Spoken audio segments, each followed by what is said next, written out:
Magandang araw po sa inyo lahat. Ako po si Banat Bay at eto na nga, pag-usapan po natin itong ginawa na naman pong katatawanan ni Trillanes. Ewan ko nga ba talaga ito si Trillanes. Iba talaga ang pag-iisip nitong Trillanes na ito. Ginawa pang lamay ang Caloocan. Hay nako Trillanes. Ganito ang treatment ni Trillanes sa mga taga Caloocan, ha? May papakita lang ako sa inyo. Ito ha. Ganito. Para lang baka sabihin ninyo, ginodyo ko kayo. Ayan, ginawa pong lamay ang Caloocan. Ayan po ang pinamimigay ni Trillanes. Eto talaga si Trillanes, nilimusan po ang mga taga Caloocan, bantakin mo, namimigay ng isang sachet ng kape. Grabe naman Trillanes. Ano ba nakakala mo sa mga taga Caloocan? Walang pambili niyan. Pambira, oo. Hindi alam mo, hindi kasi sana kung rin, tatakboy mo lang yung mga nasa babang posisyon. Pero mayor ang itatakbo mo, tas yan ang pamimigay mo. Ako nagtatanong lang sa inyo mga taga Caloocan, ha? Ito po'y pangiinsulto ho sa inyo. Nung nakita ko ito kanina, sabi ko, ano ba namang klaseng pangiinsultong ginagawa nitong Trillanes na ito sa mga taga Caloocan? Mantakin mo, limusan kayo ng kape. Ano to, lamay? Ha? Grabe talaga, hindi ko talaga malubos maisip kung bakit ganyan ang treatment ni Trillanes sa mga taga Caloocan. Talaga bang mababa ang tingin ni Trillanes sa mga taga Hindi, ako kasi naisip ko, isa lang eh. Ang naisip ko dyan, wala ho talaga sa sa touch. Wala sa kaalaman ho itong si Trillanes, ha? Wala ho siyang alam mo yun, hindi niya alam kung anong tunay na nangyayari diyan sa Caloocan.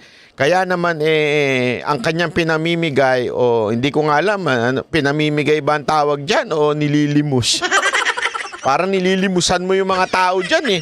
Bigyan mo naman ng kape, pambira. Buti pa si Mocha binibigay. Cookie ni Mocha.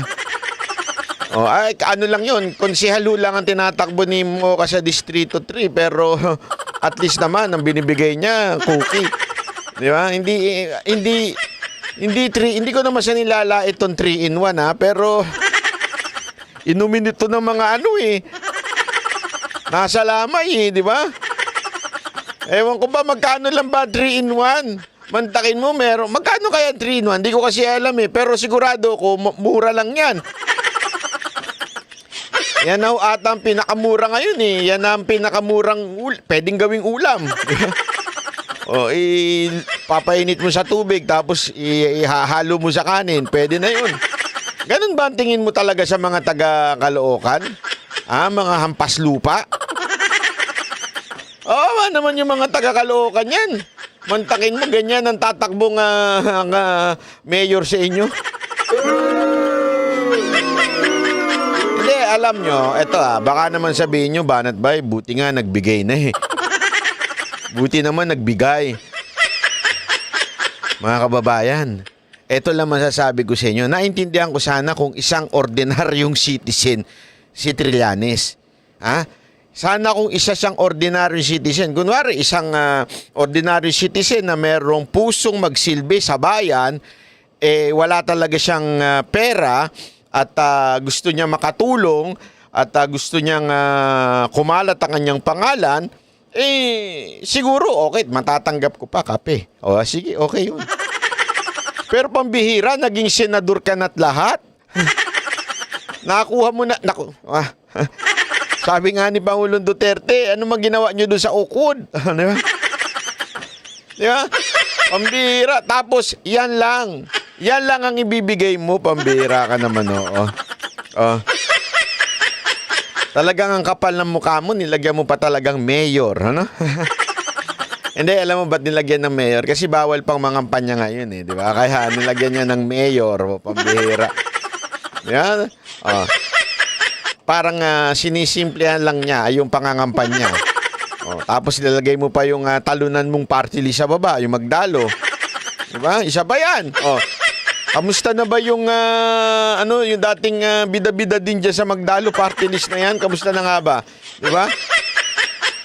Oh, anyway, hindi nakapasok yan ata ng mga nakarang eleksyon eh. Ngayon gusto niyo na naman papasukin dyan. Oh, di ba?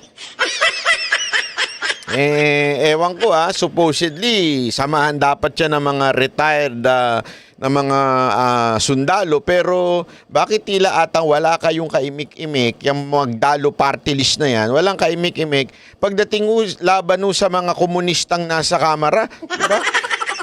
Yung mga NPA supporter dyan sa loob ng kamara, dapat yan ang kinokontra ninyo dahil kayo supposedly Magdalo. Kayo'y mga dating mga sundalo, dati kayong nasa AFP. Pero anong ginagawa ninyo?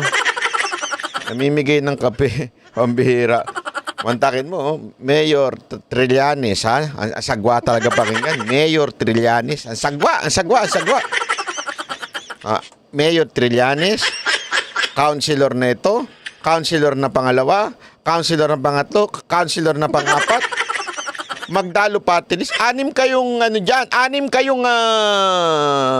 nangangandidato dyan. Hindi nyo naman sinasabi, pero gayon pa man, obvious naman. 6 kayo dyan. Pantakin mo, bibigyan nyo lang isang kape. Ayop naman. Ang ibig lang sabihin niya, mga kababayan, kayong mga taga Caloocan, kayo'y mga hampas lupa. Yan ang treatment sa inyo. Yan ang treatment sa inyo ni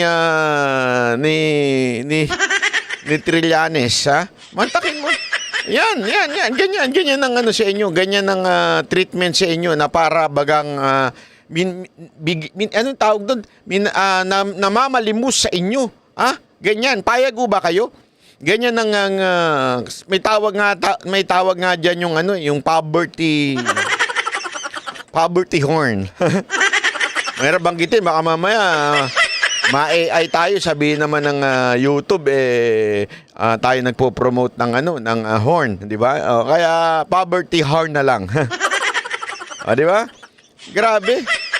Mantakin mo 3 in 1.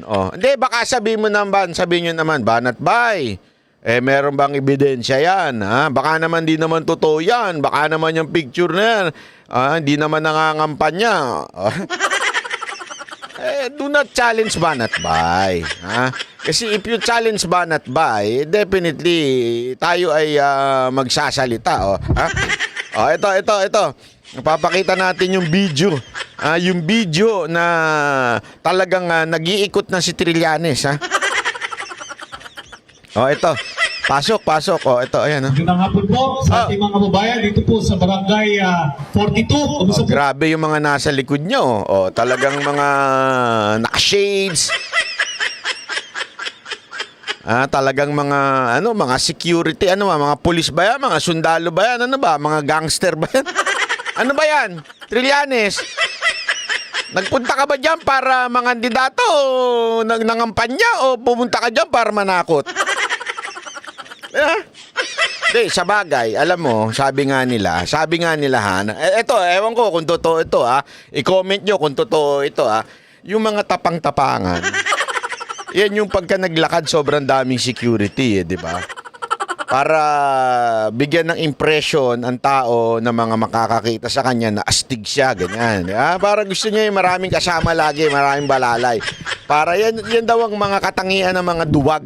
Ewan ko kung totoo yan, kung sinasabi nila. Ganyan ang katangian ng mga duwag na tao.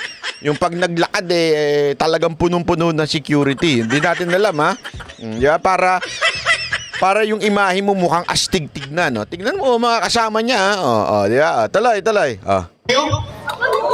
Mabuti.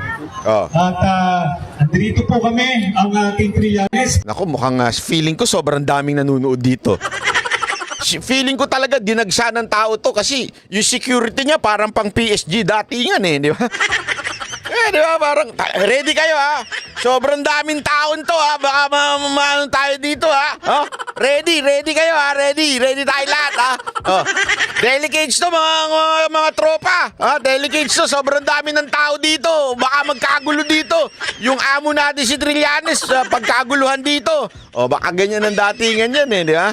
O tingnan nga natin kung talagang maraming tao dyan. Tingnan natin ha. Para bisitahin po kayo at ipamalita ang nalalapit na pagbabago na darating po sa ating mahal na lungsod. Ano daw, panggagago? Pagbabago daw, pagbabago. Ha? Yung slogan mo, Trillanes, halatang halata na ikaw ay obsessed sa mga Duterte, ginamit mo pa yung salitang pagbabago. Yan ginamit natin Pangulong Duterte yan. Laos na yan. Ha? Nagamit na yan Huwag mo nang ganuin yan. Oh, di ba? Ganyan din ang nangyari sa administrasyon natin ngayon. Yan din ang ginagamit Tuloy-tuloy yung pagbabago. Wala nangyari, nanggago lang. Oh, di ba? Oh, tuloy natin. Caloocan. Gusto po ba natin yun? Oh, grabe, dagsan tao. Ang daming tao, daming sumagot ha. Tuloy natin. Pagbabago po, bakit? Dahil po napag-iwanan na ang ating lungsod dito po sa buong Pilipinas. Napag-iwanan na daw ang ating lungsod dito sa buong Pilipinas. Naku, baka may survey itong ilalabas. Mahilig mag-imbento to ng survey. Baka may survey ilalabas to na napag-iwanan na daw ang Caloocan. Antayin natin yung yung statistic nga. Kung totoo nga bang napag-iwanan na ng Caloocan. Kasi siyempre, if you are accusation mo ay nahuli na ang Caloocan, ibig sabihin meron kang statistic na nahuli na talaga ang Caloocan. Tingnan nga natin kung nahuli na talaga ang Caloocan. Ang Caloocan po ang isa sa pinakamayamang lungsod sa buong. Ayan, pinakamayaman lungsod daw sa buong lungsod sa Maynila, ang Caloocan daw. Anong ebidensya mo? Anong ebidensya mo? Tingnan natin. Malay mo, sa dulo may sabihin siya. Pilipinas. Pero dito po sa atin ang may pinakamaraming mahirap. Pero ang pinakamaraming mahirap, magulo yun Pero naguluhan ako dun bantakin mo. Dito daw sa kanila ang pinakamaraming pinakamayaman pero pinakamaraming mahirap. Magulo. Sige. Kasi pagka mga ganyan na akusasyon mo, dapat may pinapakita kang ebidensya. Kung mayaman talaga yung lungsod, tapos pinakamahirap pala, dapat may papakita ka sa statistic na ganito. Halimbawa, di ba, yung tayo, nangangampanya tayo. Hindi naman nangangampanya. Sinasabi natin na gusto natin ibalik si Yorme sa Maynila. Bakit? Kasi meron tayong survey na lumabas na isa sa pinakadelikadong city ngayon ay ang Maynila. Di ba? Meron tayong pinapakitang survey. May statistic tayong pinakita. May ebidensya tayong pinakita. Dapat, Trillanes, kung inaakusan mo ang Caloocan na mayaman pero ngayon pinakamaraming mahirap, asan ang ebidensya mo? Asan ang statistic mo? Ha? Asan? Trillanes? Hindi, malay mo ilalabas yan mamaya. Yun po ang nakakalungkot dahil ang yaman ng Caloocan po ay pinubuksan ng ilan. Grabe. Yan po ang babaguhin ng Team Trillanes. Ang daming tao. Ang daming tao.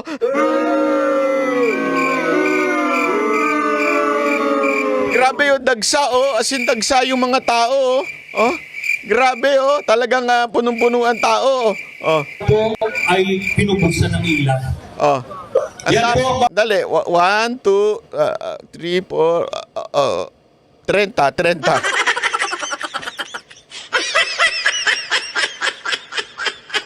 35. Wala pa siguro, mga 20 lang siguro. Ang bira, punong-puno ng tao grabe Baguhin ng Team Trillanes, tatanggalin po natin ang corruption sa City Hall na sa ganun ang yaman ng Caloocan ay diretso po sa inyo, mga mamamayan ng Caloocan. Grabe, punong-puno. Magandang hapon po sa ating mga kababayan dito po sa barangay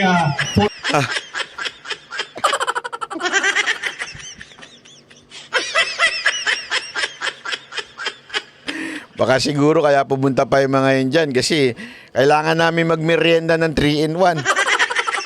Hindi tayo kay Trillanes ng 3-in-1. Pang merienda rin yun, ha? Pang laman tiyan din yun. 3 in 1, tapos sausawan mo na lang ng kanin. Dito, kamusta po kayo? Mabuti.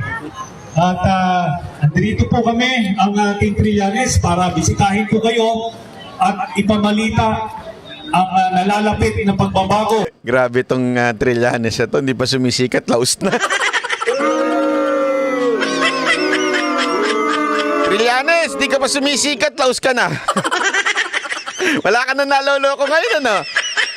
Hindi, kasi dati marami pa siyang naloko, kaya nga siya naging senador eh. Kasi naniwala sa kanya na meron talaga siyang pinaglalaban, na talagang matuwid siya. Pero nung nireveal ni Pangulong Duterte yung mga kalokohan niya, wala nang naniwala sa kanya. Yeah? Nung pinakita ni Pangulong Duterte yung sabit-sabit niyang pamamahala, wala na naniwala sa kanya. O, ito na nangyari ngayon. Pinupulot na siya sa kungkungan. O, ako, papuputol ko itong ano ko. Ha? Sa tingin nyo mananalo ito? Sige nga, kung kayo taga-Caloocan, komento nga kayo sa baba. Ha? Ito ba ang tao na sa tingin nyo mananalo sa Caloocan? Ha? Mag-komento kayo sa baba, ha? Para malaman natin, ha? O. Sabi ko nga dito, kahit nga tumakbo sigurong barangay captain to, di pa manalo to eh. Maganda siguro, Trillanes, alam mo, takbuhin mo, PTA, President.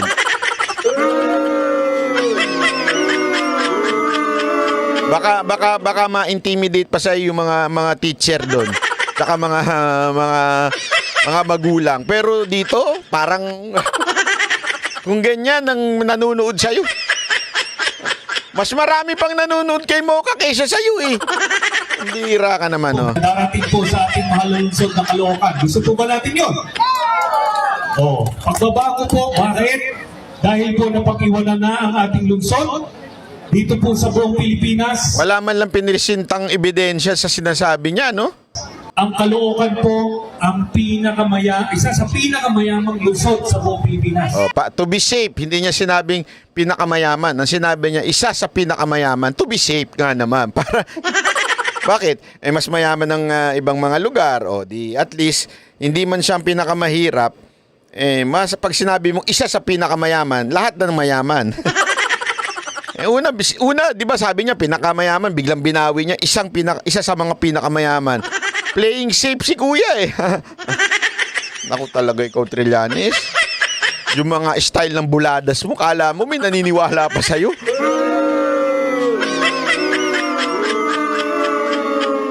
Alam mo, yung itsura mong yan, feeling mo talaga, meron ka pang napapaniwala. Tuloy. Pero dito po sa atin ang may pinakamaraming mahirap. Yun po ang... Asan yung statistic mo na talagang pinakamaraming mahirap dyan? Dapat ipapakita mo. Ganun dapat. Pag ikaw ay magbibigay ng statement, meron kang supporting evidence or documents to, di ba, to make your argument strong. Parang wala ka namang pinakita eh. Kalungkot dahil ang yaman ng Caloocan po ay pinubuksan ng ilan. Yan po ang babaguhin. Binubulsa lang daw ng iilan yung yaman ng taga-Caloocan. Paano mo nalaman? Hindi. Sabi nga, it's easy to accuse, pero napakahirap patunayan ng accusation. Pangalawa, di ba sinabi ko na sa inyo yan? Sinabi ko na sa inyo na itong tao na ito, simula pa lang ng pangangandidato, nagiging toxic na. Diba? Kasi nga wala namang ginawa yan eh. Nung sa senador yan, ano ginawa niya? Nang away ng mga senador. Lahat ng senador, inaway niya. Oh, di ba? Karamihan ng senador doon, inaway nito ni Trillanes. Ayan na naman siya. Kakandidato na naman sa pangalan ng pang-aaway ng ibang tao. Trillanes, ako nagtatanong lang naman, idol mo ba ako? Idol mo ba ako? Talagang gusto mong bumabanat sa kapwa mo? Banat ka ng banat eh. Gumawa ka na lang ng sarili mong channel, mag-vlog ka na lang, tawagin mong Banat 3. Diba? Kasi yun naman ang ginagawa mo, hindi ka naman nangangampanya, di ba? Dapat anong gagawin mo? Pag ikaw nangangampanya o ikaw ako ganito gagawin ko, ito ang aking plano, ito ang aking programa, pasok mo pa lang, hindi, mga kurap sila. Wala. Kayong pinakamayaman pero isa kayo sa pinakamayaman pero pinakamahirap kayo. Isa kayo sa pinakamayaman pero mahirap kayo. As binubul siya ng korupsyon. Bantakin mo kasi simula pa lang nito mga kampanya, toxic na kagad. Kasi simula pa lang mga kampanya, nangaaway na kagad. Paano pa pag nanalo ito? Walang ginawa ito kung hindi awain pati mga councilor niya, pati vice mayor niya. Di ba? Ganito ba gusto? Hindi ako, nagtatanong lang ako sa marami ba tayong mga banateros dyan ng taga-Caloocan? Mga banateros sa taga-Caloocan, comment nga kayo, i-share nyo nga ito. Ganito ba ang klaseng gusto niyo yung mayor? Ha? Yung nangaaway kagad? Walang ginawa kung hindi mang-away? Vlogger ka talaga dapat, Trillanes. Hindi ka dapat mang-mayor. Ang Team Trillanes, tatanggalin po natin ng corruption sa City Hall na sa ganun ang yaman ng Caloocan ay diretso po sa inyo, mga mamamayan ng Caloocan. Daming naniwala, no?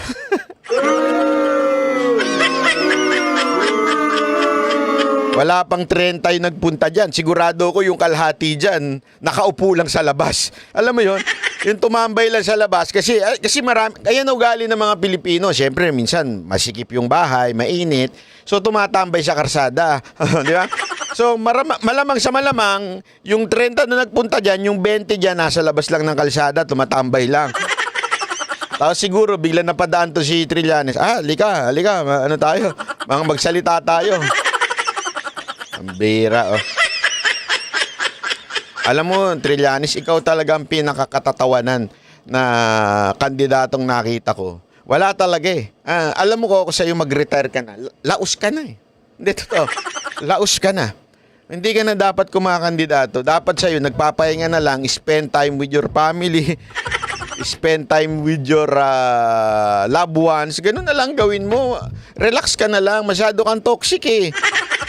Isa ka sa mga nagpapatoxic sa politika sa Pilipinas.